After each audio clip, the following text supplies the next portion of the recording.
A beady beady dum dum. A beady beady dum dum. A beady, bum bum. Yep. It's by Patty Rodriguez and Ariana Stein, and it's bilingual. Aw, I mean, that's so that cute wasn't a though. good example, but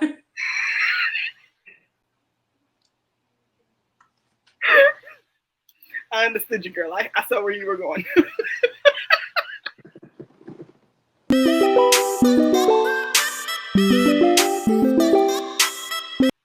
Welcome and welcome back, Pero Comma Podcast family. It's another Thursday, and we are doing a mini book haul a because musical.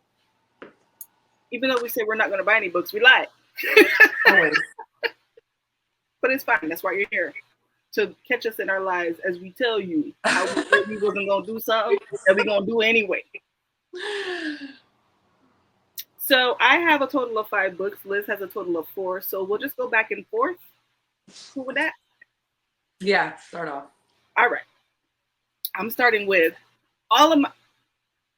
That's a lie. I was going to say all of my books I've read before. One of them I haven't read. The other 4 I have read. So they're just going to be a trophy book. I'm doing better.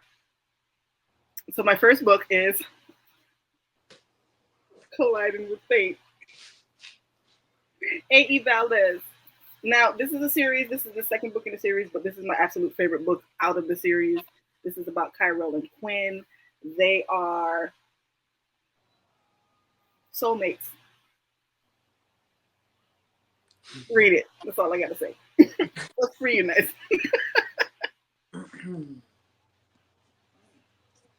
Oh, me.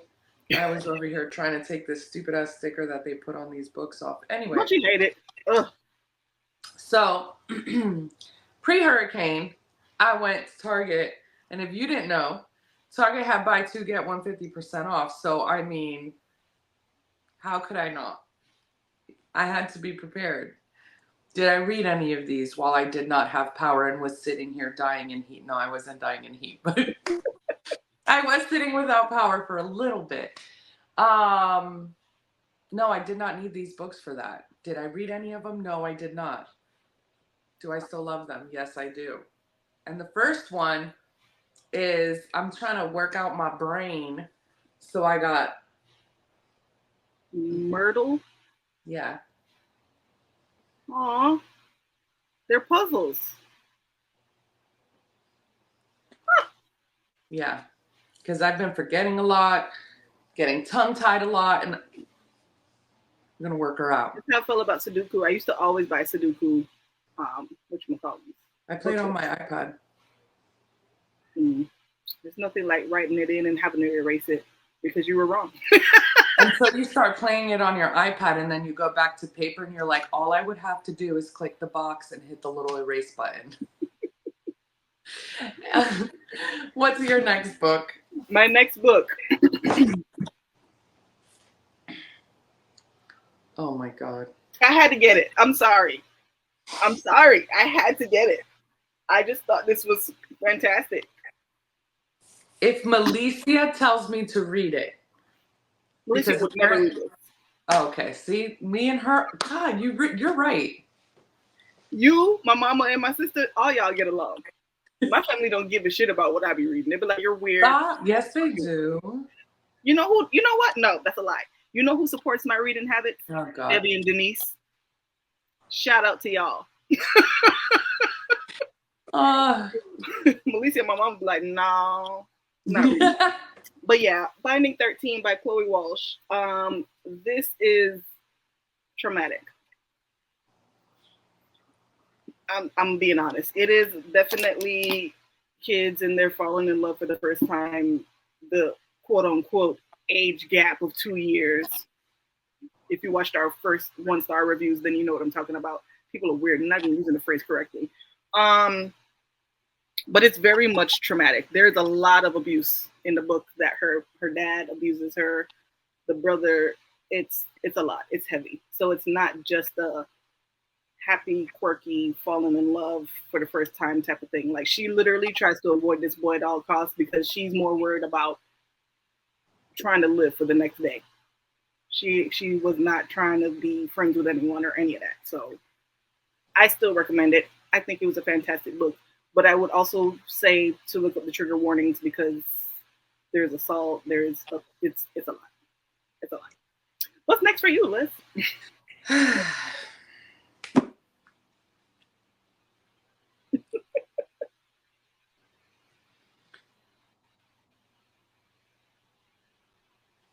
I'm only expecting no judgment because I do not judge. Okay, that's a lie because the AI who loves me, I judged you hard. Never mind. Okay, judge away.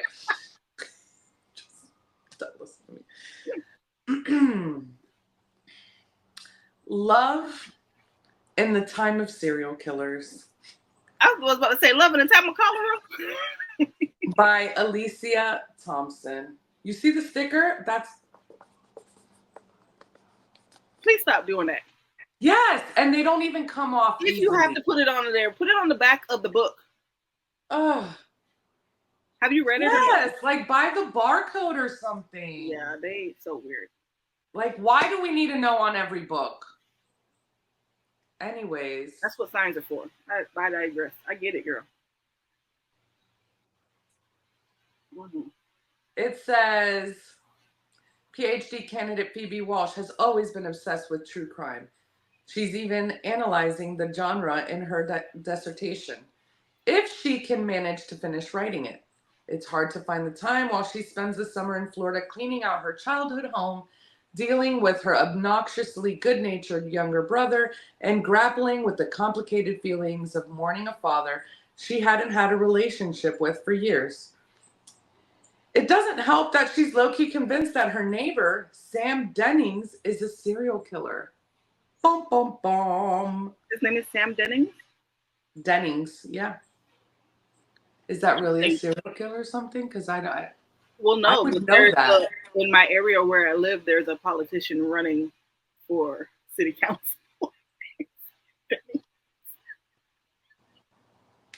He is in Florida. I know. I'm gonna tell my husband, don't vote for that man.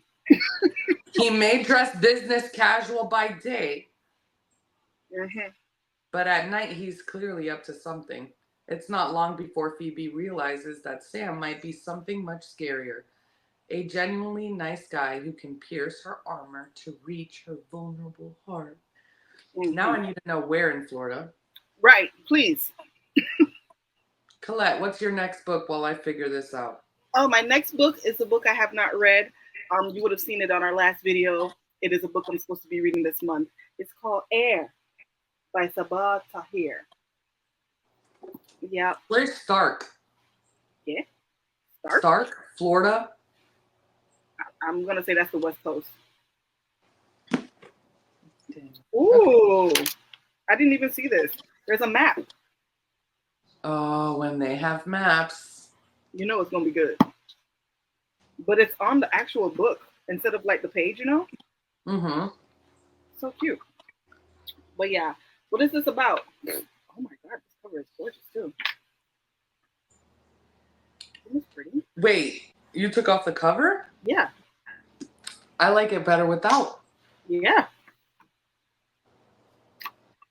This is pretty.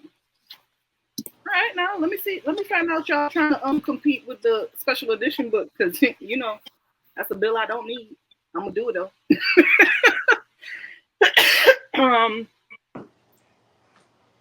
This is about an orphan, an outcast, and a prince, and a killer who will bring an empire to its knees.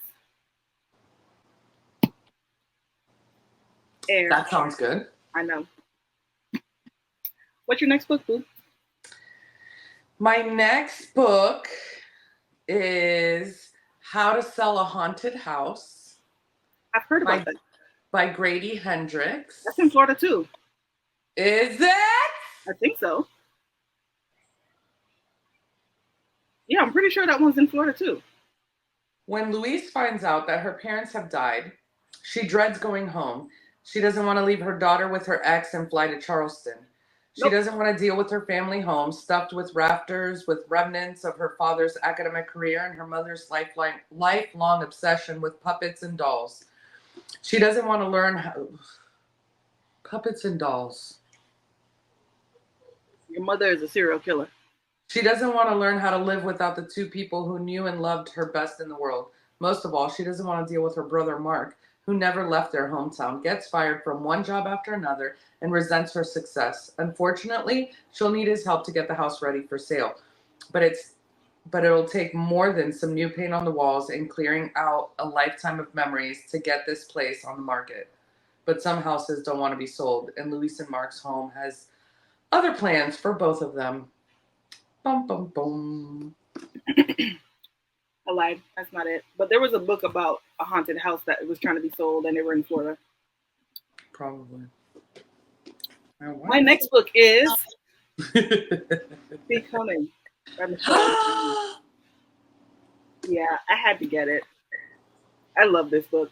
I thought this was a fantastic read. You've already read it. I have not. Yeah. When you reread it, we could read it together. Yeah, and again, I know that she's not a quote-unquote celebrity. She was the president's wife, but I feel like because of her elevation of status, we kind of dehumanized them. This book humanized her for me. Like, I just thought it was fantastic. Fantastic.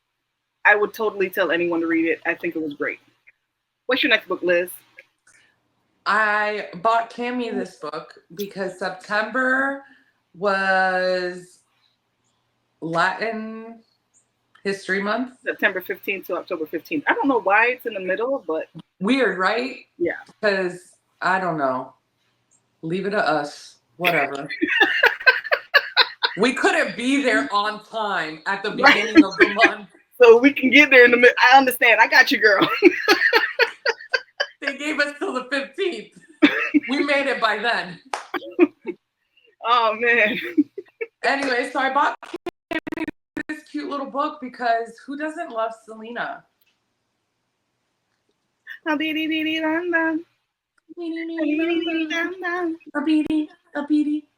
bum bum. Yep.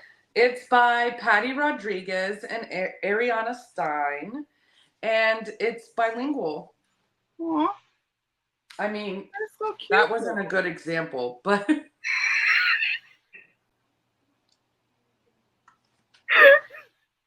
I understood you, girl. I saw where you were going.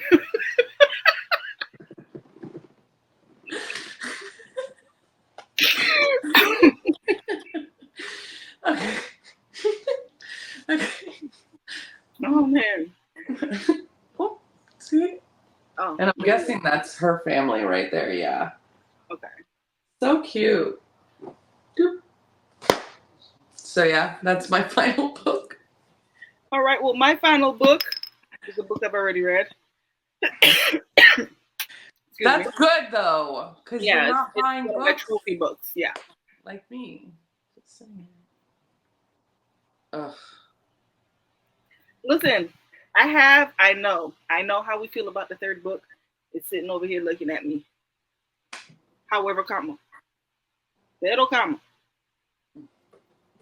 This book started it for me.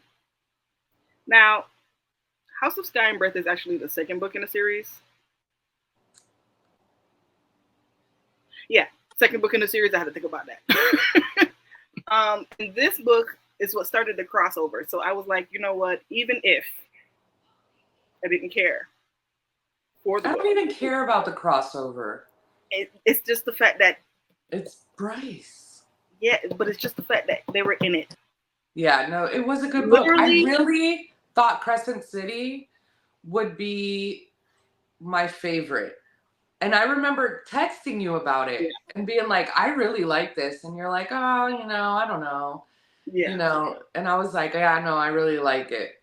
And then, yeah. Yeah. And it's so funny because I remember Kara Can Read, she did a whole breakdown of the books. So I was like, when she was telling it, I was like, oh, I don't need to read it. And then she did the breakdown of the second book, House of Sky and Breath. And then when she told me the end, I was like, what? Excuse me. So then I had to go back and read it so that I could be there for the crossover, so I can read this stupid ass book that came out this year. It doesn't matter. I'm still gonna buy SJM books. I'm just saying I don't. Oh yeah, that was definitely not my favorite. I'm still gonna finish the book. I honestly, it's just my least favorite. Yeah. SJM book, and that says a lot because I read A Court of Frost and Starlight, which was pointless. I thought it was just me. No, I did not care for that book at all, even though I bought it. I want my collection. I'm sorry. I just can't get the whole thing. So, but yeah, those are all of our books. Yeah, that's all our books. Yeah. And I'd like to say that I'm very much proud of myself that 4 of my 5 books are just trophy books I can put up on my shelf. I am proud of you too. I am super proud of you. Because y'all seen the picture of my TBR card. It's stupid. We are all proud of you. As a collective, I speak for everyone, and we are all proud of you, Colette. So proud. Thanks so much. So let us know if you read any of these books, if you're going to read any of these books. Would you buy any of these books as your trophy books? Oh, that's a good one. Mm-hmm. And as always, you guys, we appreciate y'all for watching, liking, sharing, subscribing. Follow us on Instagram, TikTok, Facebook. And we will see you next week. Bye. Bye.